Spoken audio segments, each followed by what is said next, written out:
Voilà. Shiur 27, Mesilat Yesharim, page 25. Comme on a dit hier, malheureusement, ce qui nous fait que la société d'aujourd'hui, elle nous enlève la force de réfléchir. On a dit depuis le début du Mesilat Yesharim, si on se rappelle un seul mot, on va le répéter 1 million de fois parce que tout le livre il est basé, Hitbonenut, le Hitbonen. Si on enlève tous les fois que c'est marqué, Hitbonenut, les Hitbonen, on enlève la 3/4 du livre. C'est tout ce qui est écrit dans ce livre. En un mot, il faut du temps pour réfléchir. Réfléchir, ça prend du temps. Et pour cela, le Yetzerara, il a deux choses. La galoute, c'est les soucis. Les soucis, ils nous enlèvent le temps de pouvoir réfléchir. Un, la parnassa, un, sa femme, un, son fils. Chacun de nous, il nous enlève la forme de réfléchir. Hine, atipul vehatirda. On sait que les soucis et les difficultés, kvar dibanu ba'em lemala, ki beyot ha'adam taruid be'inyane olamo, ine marchebotav asurot bezik et amasa asher alehem. Prenez un homme, il a mal au doigt, il s'est coupé le doigt, ok? Il saigne. Je lui dis, tu sais, t'as gagné l'auto, il n'arrive même pas à t'écouter. Pourquoi?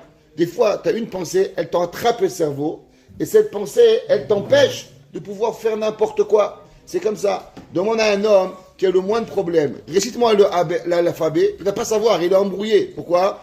Le cerveau, il a une capacité que quand il est sous pression, il n'arrive plus à fonctionner. Il n'arrive plus véritablement à avancer. Et l'homme, il est plus capable d'arriver, de donner son cœur à l'action. Il sait qu'est-ce qu'il doit faire. Il sait qu'il doit être bien. Il sait qu'il doit avancer. Mais le fait qu'il a le souci de pouvoir le faire, alors automatiquement, il n'arrive pas. Chachamim,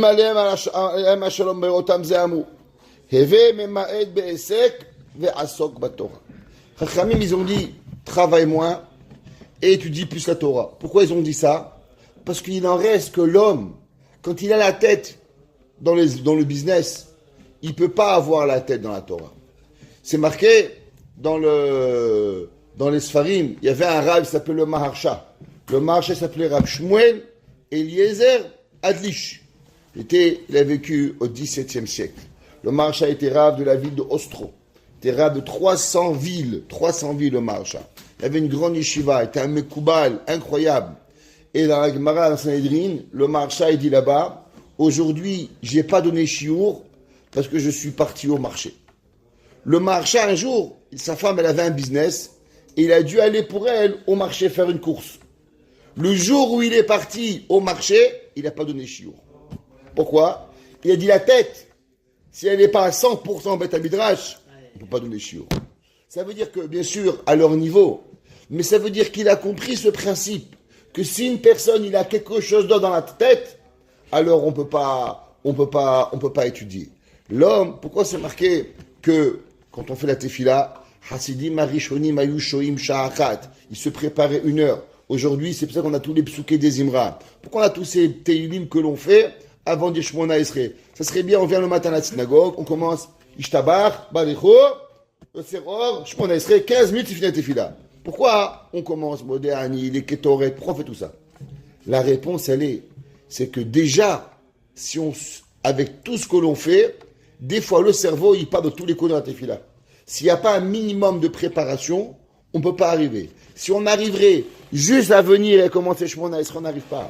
Tosfot, il dit, quelle est la raison pourquoi on dit Ashrei avant Shmona Esrei à Mincha? Parce que l'homme ne peut pas arriver, commencer à prier à Kadosh Baruch Hu. Il faut qu'il se prépare. Il faut qu'il arrête son cerveau. Le Shulchan Aruch, il écrit dans Simanunhe, l'homme ne peut pas prier quand il a un souci. L'homme ne peut pas prier même si c'est pas d'une halakha broura, s'il est en train de réfléchir, qu'est-ce qu'il dit Tosfot, qu'est-ce qu'il dit Rashi, il ne peut pas prier. Kalva Chomer, dans tout ce que l'homme il doit faire, il mitbonne avec Akadosh Baruch Hu, alors il ne peut pas. C'est ramené dans les Sfarim. Il y avait un rave qui s'appelait Rabbi Tzkel de Pcheversk. Vous avez entendu parler de lui? Il était le rave, le Admour de la ville de Anvers, après la guerre. C'est un rave hongrois, et il habitait à Anvers. Il avait son fils, son gendre, Rabbi Yankel, qui est devenu le Admour par la suite. Aujourd'hui, c'est son petit-fils qui est le Admour de Anvers. Il a demandé que le Shulchan Aruch, première halakha, Shiviti Hashem enedi tamid. De penser à Kadosh Baruch Hu. L'homme, il doit se rappeler à chaque moment que Kadosh Baruch Hu, il existe. Le Rama, il ramène, et il dit qu'il faut faire Kiryat Shema avant de dormir. Il dit, je comprends pas. Il dit, le Chod Kiryat Shema avant de dormir, c'est dans Siman Resh Mem Aleph. Le Shulchan Aruch, dans Siman Resh Mem Aleph, il y a le Chod Kiryat Shema à la Mita. Pourquoi le Rama, il nous a enseigné les halachot de Kiryat Shema à la Mita, dans Siman Aleph, quand le Shulchan Aruch, il va en parler, noir sur blanc, dans Siman Resh Mem. Il dit parce que le Rama, il a voulu t'expliquer quelque chose. Si l'homme, il veut se lever comme un lion, Yidgaber qui arrive, il faut savoir dormir comme un lion. Si tu t'endors comme un chien, alors tu te réveilles aussi comme un chien. Si tu fais Kriyat Shema avant de dormir, et tu te prépares à te lever le lendemain matin, alors Yidgaber qui arrive. Mais si tu vas dormir comme un chameau, alors tu te réveilles pas comme un lion. Comment l'homme, il regarde des films, l'homme il perd son temps avant de dormir, l'homme il regarde tout ce que tu veux, après il croit qu'il va se lever, il va avoir la tefila, il va être correctement, ça va pas marcher.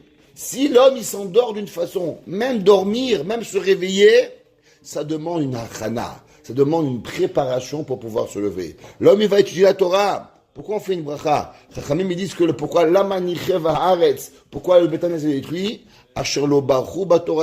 Pourquoi? Parce que la Torah, elle avait une préparation supplémentaire, qui est une bracha encore plus pour pouvoir y arriver.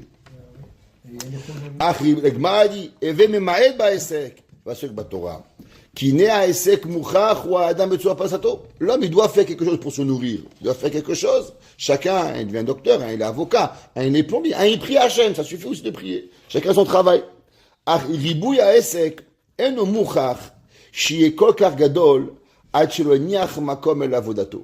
Il y a des gens, ils ont oublié. Dans la vie, il y a un but et un moyen. C'est quoi? Le but, c'est la Torah. Le moyen, c'est la parnassa. Les gens, qu'est-ce qu'ils font? Ils pensent que le but, c'est le travail. Et la moyen, c'est la Torah. Grâce à la Torah, ils vont avoir une meilleure parnassa. Non. Grâce au travail, tu pourras étudier. Mais pas grâce à la Torah, tu pourras faire. La pendant d'un chiot, il était triste. Alors je lui ai dit, alors qu'est-ce qui t'arrive? Il m'a dit, Rabbi, il n'y a pas qu'à Torah dans la vie. Ça m'a blessé. Pourquoi? C'est parce que j'ai compris qu'en vérité, sa vie, c'est pas la Torah. En vérité, il n'y a que la Torah dans la vie. Tu vas au travail, tu es plombier, tu es avocat, tu es docteur, tu es chirurgien, tu es ce que tu veux. Mais en vérité, un juif religieux, il n'a qu'une seule chose, la Torah. Tu viens 1 heure par jour, le matin, le soir, l'après-midi. Ça, c'est le Ikar. Toute ta journée, elle est en vérité que pour ça. Et l'homme, il doit savoir ne pas se mélanger entre le moyen et le but. Les études, le travail, tout ce que l'on fait, c'est seulement le moyen pour pouvoir étudier. La Torah dit, l'homme, il ne faut pas qu'il oublie que le but, c'est quoi? D'être un bon juif. Comment on devient un bon juif? Il faut manger, il faut boire, il faut dormir, il faut aussi étudier. Et l'étude est le seul moyen.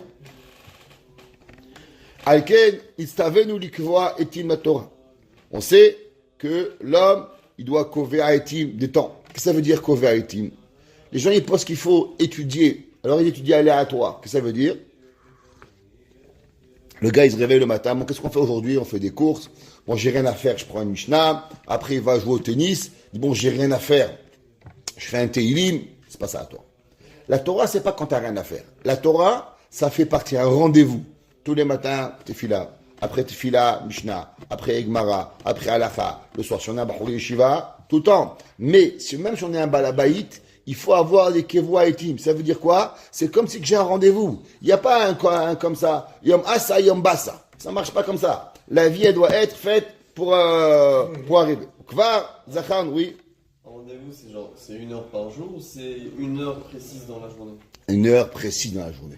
Kavua et Tim, c'est d'avoir tous les jours. Après tes filas, par exemple, même si on est un balabait, tous les jours, 9h à 10h. Le soir, 3 fois par semaine, lundi, mardi, jeudi, avoir une chavouta. C'est pas bon. Ce soir, j'ai le restaurant, demain, ça veut dire quoi? Un homme, il a... 1 heure par jour, c'est ou le matin ou le soir. C'est important. Mais c'est le matin, Kavua. Il y a des gens, ils ont une partie de tennis. Ils ont chavouta de tennis, des gens. Ouais. Ou de hockey. Ici, ils ont les ligues de hockey. Tous les mardis. Il y a des années, 40 ans, les gars, et depuis qu'ils ont 5 ans, ils ont hockey. Ils vont jamais rater. Ils peuvent, ah non, mercredi, c'est la part de hockey, hein. Je peux pas jouer avec mes copains au hockey, je peux pas venir. Ok, les gars, ils vont pas la rater. Il dit pas, on met le hockey jeudi. Même leur anniversaire de mariage, il va pas y aller pour aller au hockey. Les Havdil Ben avec les Fafdalot.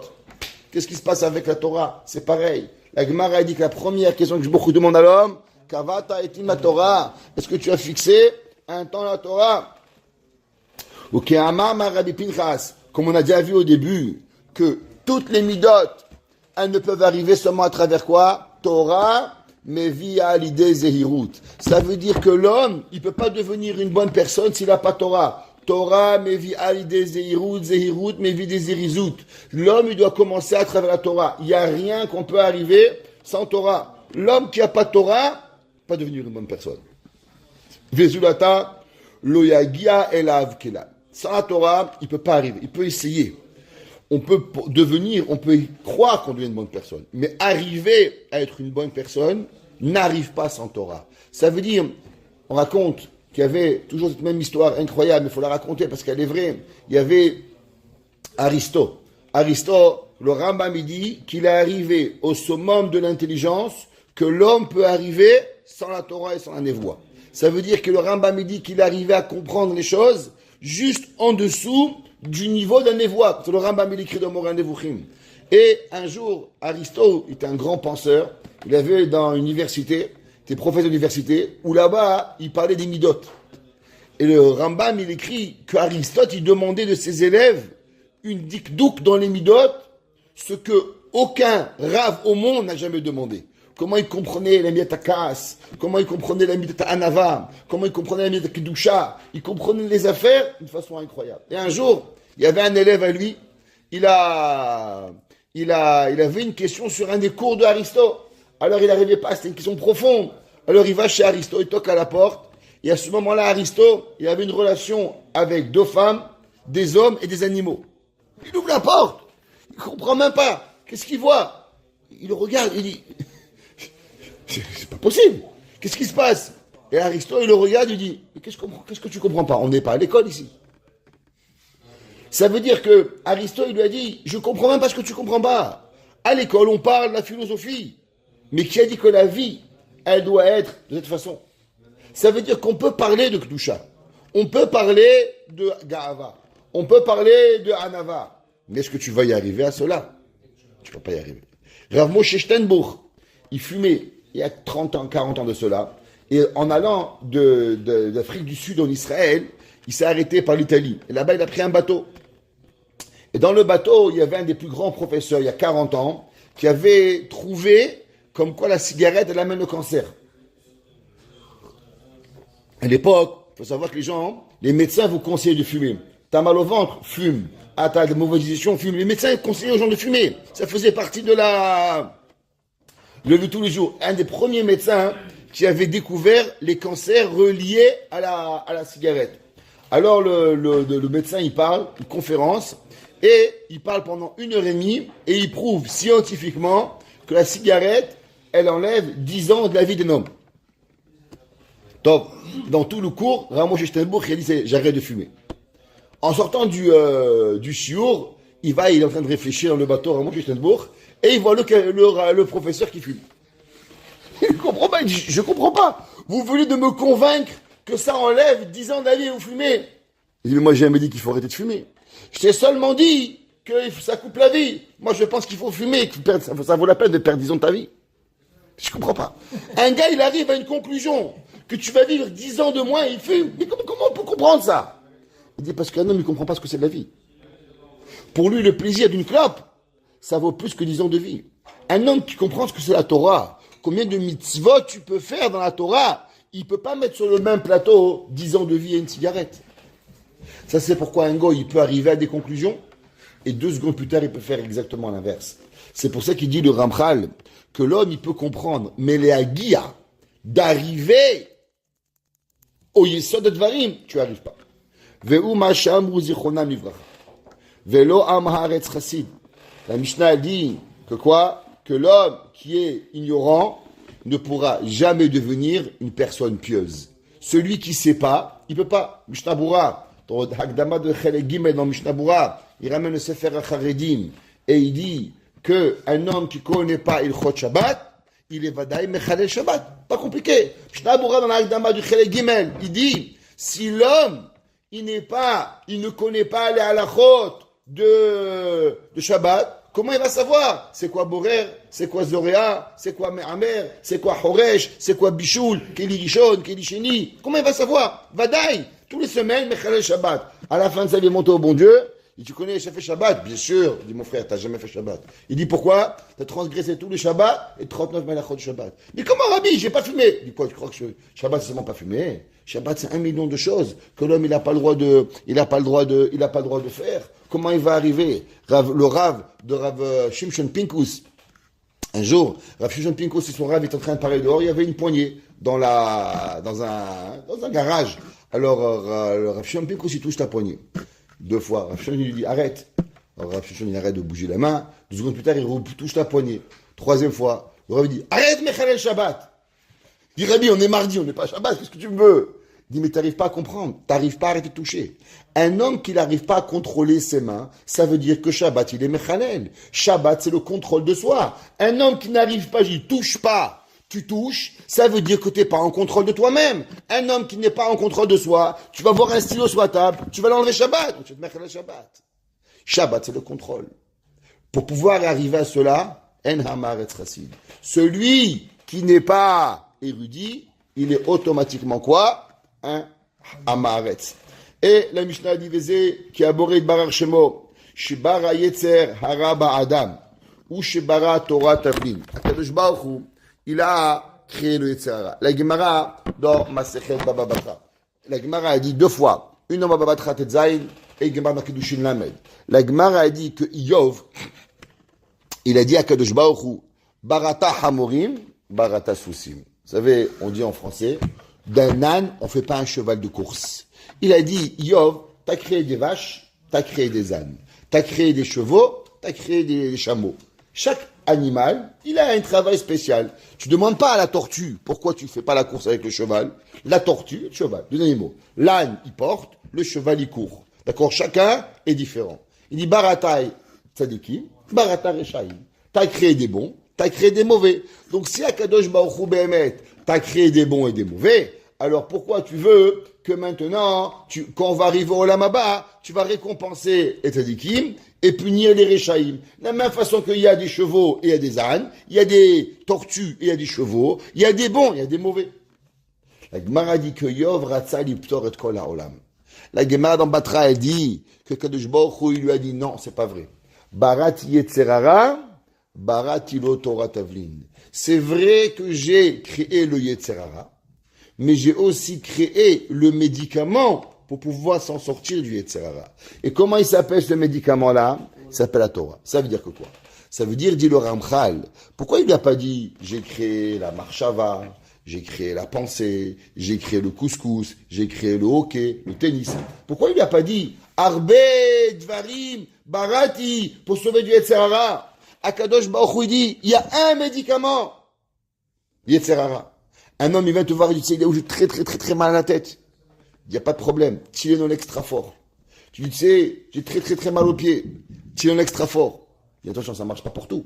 Le Tylenol, c'est bien pour la tête, mais ça guérit pas le cancer, ça guérit pas la pneumonie, ça guérit pas la tuberculose. Chaque médicament, il a son truc. Dis-moi, Rabbi, j'ai un médicament de folie, chimiothérapie. J'ai mal à la tête, chimiothérapie. Tu vas te tuer. Ça marche pas comme ça. Viens, la chimiothérapie, là, nous, c'est pour le cancer. Le gars, il a mal au pied, tu n'as pas la chimio, tu vas le tuer. Tu dis, mais attends, il y a un médicament. Il dit, oui, chaque médicament, il a son mal.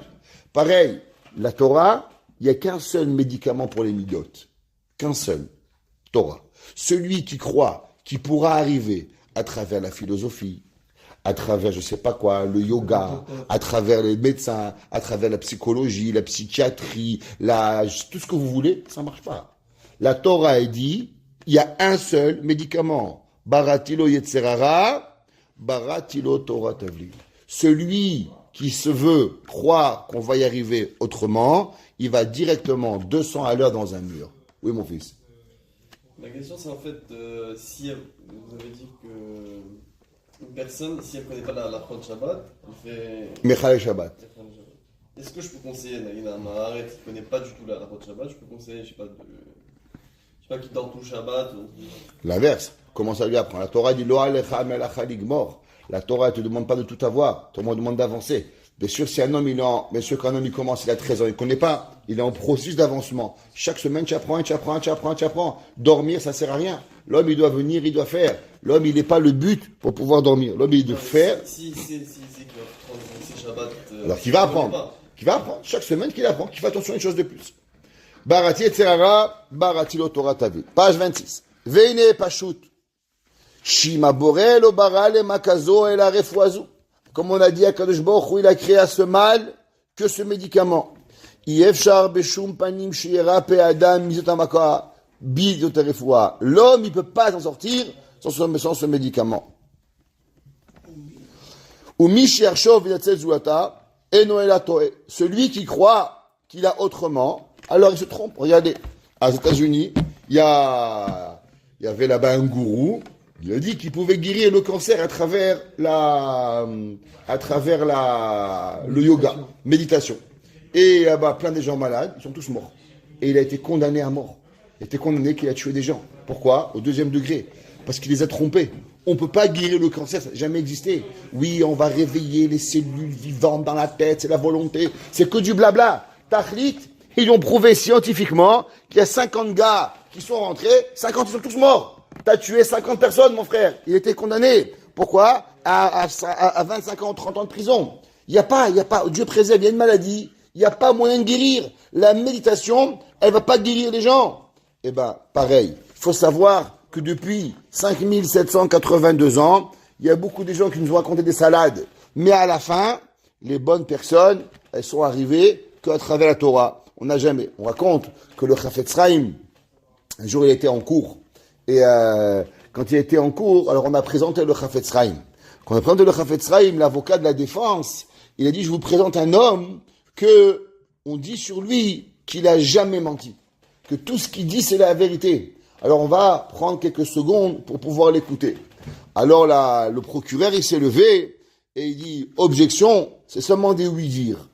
Il n'y a jamais eu une preuve à ce qu'on raconte. Oui, c'est Amrou kacha, bazelo kokachemel, oyodim im ze emet.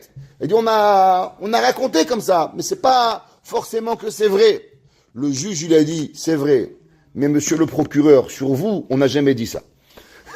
Ça veut dire que le Chafetz Chaim, on disait qu'il n'avait jamais menti. Sur toi, on l'a pas dit. Ça veut dire que les gens y pensent. La Torah, elle a fait ses preuves. Mais fourrage sur autre chose. La Torah, on n'a jamais vu des personnes qui ont regardé les curés. Ouais, ils ont raconté, et aujourd'hui, le massacre des morts, des enfants violés, tués. En France, ils disent qu'il y a 25 000 ou 30 000 enfants violés. Au Canada, des milliers de morts, ils ont trouvé, qu'ils ont tué, qu'ils ont tué. Qu'est-ce qui s'est passé? Makara. La réponse, elle est simple. Il n'y a pas de façon. La Torah, elle te dit, tu veux être un homme normal, faut te marier. Tu te maries pas, t'es un fou. Ils ont créé des malades mentales qui ont violé des milliers d'enfants. Aujourd'hui, c'est prouvé. Mama, je nouvelle alechem. Pourquoi? Parce que l'équilibre n'existe qu'à travers la Torah. Celui qui pense qu'il va trouver un équilibre autre que la Torah, alors il ne pourra pas avancer. Veir et taouto le basof, kesheamut bechet'o.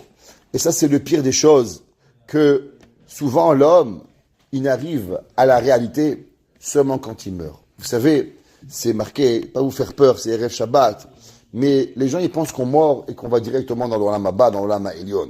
Vous savez qu'il y a, après la mort, il y a des gens qui vivent dans un monde parallèle.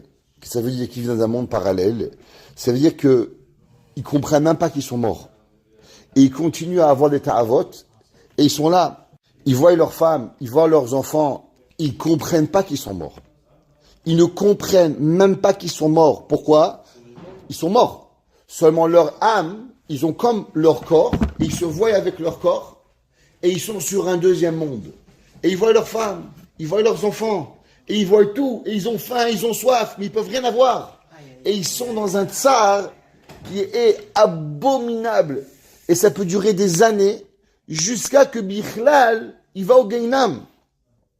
Et tout ça, c'est quoi? Ça prend des années pour qu'il comprend. Ça veut dire que l'homme, des fois, toute sa vie, et même après sa vie, il peut comprendre. C'est marqué dans les Sfarim, dans le Sefer Kavayachar, c'est marqué dans le Sefer Ma'avar Yabok, que les gens qui sont adouk à la ta'ava, les gens qui sont collés à une tava, qu'est-ce qu'on fait après? Avant d'arriver, c'est même pas une gainam ça. On leur fait montrer le danger de la gava, et on leur met parmi les mains le hamburger. Alors on lui met un hamburger et il court toute sa vie derrière un hamburger. Et ça passe des années comme ça, qu'il court. Et il court derrière un hamburger. Le pauvre, il devient fou. Et comme ça, il hurle, des années il peut passer, parce qu'il peut arriver. Et l'homme, il comprend pas. L'homme, la Torah, elle nous a expliqué. Quelqu'un, une fois, a demandé à Rav Steinman, il a dit, Rabbi, les tavot, on est tous pleins de tavot. Seulement l'homme, il doit savoir canaliser tavot. L'homme, il a été créé pour... Là, j'ai envie d'un schnitzel. J'ai pas le droit d'avoir envie d'un schnitzel? L'homme, en vérité, ne doit pas avoir un schnitzel. L'homme, il doit avoir envie de faire une bracha pour HaKadosh Baruch Hu. Exact. Mais ça veut dire que l'homme, la ta'ava d'avoir un schnitzel, c'est pas, je vais raconter une histoire. Il y avait un jour, un Rav, le grand rabbin de Nice, le Rav, il raconte qu'il fumait. Comment il a arrêté de fumer? Il dit qu'il avait une grande réunion à Nice, Motzei Shabbat. Et bien sûr, Motzei Shabbat, les fumeurs, il leur fait la clope. Donc vite, il rentre à la maison, il fait Arvit. Après Arvit, il va au premier bar tabac pour acheter le Rav Kling. Je l'ai écouté de lui. De lui, j'ai écouté l'histoire. Il a raconté lui-même, donc il est dans un chiot, donc on peut le répéter. Et donc il va au premier bar tabac, il ferme, il va au deuxième, fermé, il va au troisième, fermé, il fait tout Nice, il trouve pas. Et là, il va jusqu'à Monaco, fait Nice-Monaco, je sais pas, ça prend 1 heure à peu près, pour aller acheter une cigarette. Et il revient. Et quand il revient, il est 1 heure du matin. Et là, il oublie. Il y avait 40, 50 personnes qui l'attendaient. Il avait la réunion, la synagogue, les gens. Il a tout oublié pour la cigarette. Et il dit, mais qu'est-ce qui m'est arrivé? Comment j'ai pu devenir un homme tellement bas que j'ai tout oublié pour une cigarette? Je suis pas normal. Il a pris le paquet, il a plus jamais fumé. Et dit, si la cigarette, elle m'est arrivée, le Rav Kling, il a dit, si la cigarette, elle m'a apporté à devenir un homme tellement bas que je suis plus capable d'avoir un kavod personnel, alors automatiquement, il faut que j'arrête. On ne peut pas y arriver. La ta'ava, c'est dangereux. Il faut savoir, il y a des gens, ils pensent, ça prend des années. Et malheureusement, ils ne comprennent pas qu'ils sont dans l'erreur. Ils avancent, et un beau jour, ils se réveillent, et il est trop tard. Il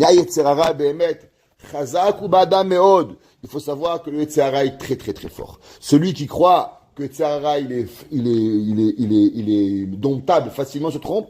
Ou mebeli, ediato shel adam, oler ou mitgaber bo vesholet alav. On terminera avec une petite histoire blague. Il y avait un jour un élève, il avait la difficulté de se lever le matin à la yeshiva, à tefila. Alors le rabbi, lui dit, dis-moi, qu'est-ce qui t'arrive? Pourquoi t'arrives pas à te lever? Et tous les matins, rabbi, je vais pour me lever, et le Yetzer Hara, qui me met un coup de poing, il m'endort. Le rabbi dit, tu connais pas le karaté? Il dit, non. Il dit, viens, je vais t'apprendre. Le rabbi, il dit, viens. Voilà, le Yetzer Hara, il va venir, tu lui mets un crochet, tu lui mets un uppercut, tu lui mets un direct, tu lui mets un coup de genou, tu l'éclates, tu lui fais une cabriole, top! Tu lui fais un kata, un mawashigara, top, metsuyan. Il arrive, le lendemain matin, il arrive à 10h du matin. Il dit, qu'est-ce qui s'est passé? Il dit, Rabbi, le Yetzer Hara, il est venu. Je lui ai mis un droite, une gauche, un pied, un genou, un coup de tibia. Je lui ai éclaté. Il a dit alors? Il dit après, j'étais tellement fatigué, je suis reparti dormir. Ça, c'est le Yetzer Hara. Le Yetzer Hara, il te frappe avant, il te frappe après. L'homme, il faut savoir que le Yetzer Hara, il est très fort. Et si l'homme, il ne connaît pas le Yetzer Hara, alors l'homme, le Yetzer Hara, il va le gagner. Il faut savoir que le Yetzer Hara, il est fort.